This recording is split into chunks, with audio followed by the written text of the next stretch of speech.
Awesome. Second question about Genesis is so you have Genesis 1:26 which is a modern Christian favorite, but then right after you have Genesis 1:27, which for some reason it seems like a lot of Christians don't necessarily quote Right. as much.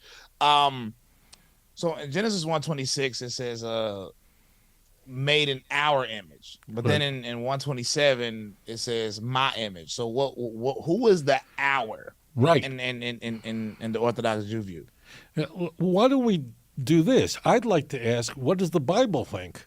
I mean, let's just look at the Torah and do it that way. So, as it turns out, in Genesis 1:26, we're not told who God is speaking to when He says "our bitsalmeinu." So let's think this through and let's line it up with Scripture. Man is composed of two things. We're not only composed of the dust of the earth, the clay of the earth, but we're also the Spirit of God is in us. He breathed it in us. The stuff that angels are made of, we're made of. We are the only creation that is binary. So therefore, when God is speaking, He's speaking to who? Who would have both the clay and the metaphysical stuff that's divine? Only the angels. And therefore, God is speaking to the angels. Let us make man in our image. Now, how do you know that's true? Because we have three places right in this neighborhood of the Bible where God is saying our. Means it doesn't end here. We can go a little bit later to Genesis chapter 3, verse 22. I'm going to say that again. Genesis chapter 3, verse 22. Context. Adam and Eve sinned. They have to go outside of the Garden of Eden. And who? Angels, excuse me, I'm sorry, I'm going to shut that off. Angels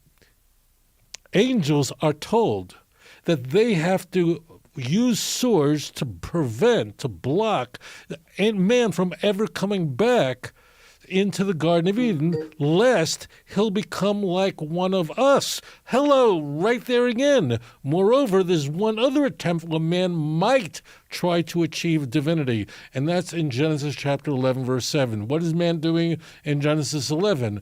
He is building the Tower of Babel. For what purpose? He's trying to rise up to heaven, to make a name for himself, and God says, let us go down to confound their knowledge.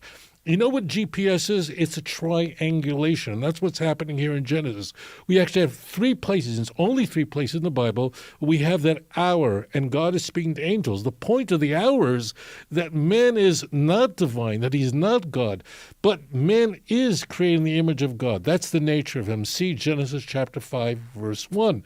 And therefore we have a divine spark, whatever that means.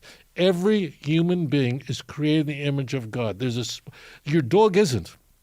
You may love your dog, but your dog is not creating the image of God. We have the tension because we're what animals are made of. Like if you have a dog, you understand him. He wants to eat. He wants to be safe. He wants to be loved. He wants to be fed. He wants to have babies. It all makes sense to us. But no dog ever believed in God. No creature ever believed in God. Only mankind. So we are therefore binary. We're different than anything else. And therefore, when God comes to man, He says, let us. And it's for that reason that God doesn't say let us in any other passage. When God's creating fish, He doesn't say let us make fish, doesn't say let us make animals, let us make the star. Only man is us. If, after all, there are more than one God, if there's a hypostatic union, then why isn't us used other places? Only for man, as I say, triangulate your passages.